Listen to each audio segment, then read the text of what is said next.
So Jerome Powell was talking about disinflation, not deflation, the disinflation, and it caused gold prices to rise. So disinflation means that the rate of inflation is going down, right? So instead of 20% inflation, maybe you have 10% inflation, right?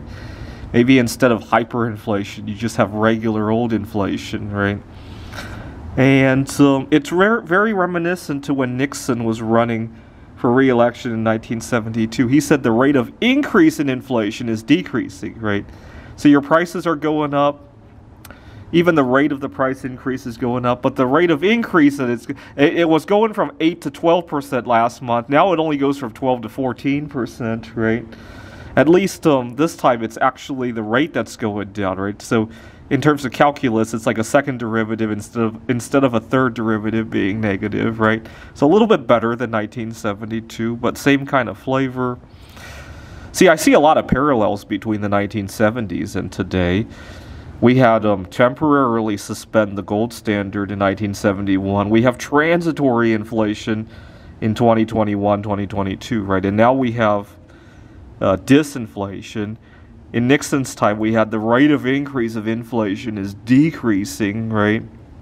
We had gold manipulation at the time, right? When gold became legal to own in 1974, the first thing it did was to crash by 50%, went down from $200 to $100 an ounce.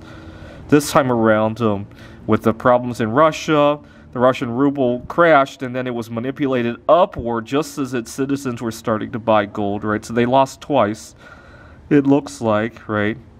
And I see a lot of parallels between the 1970s and today.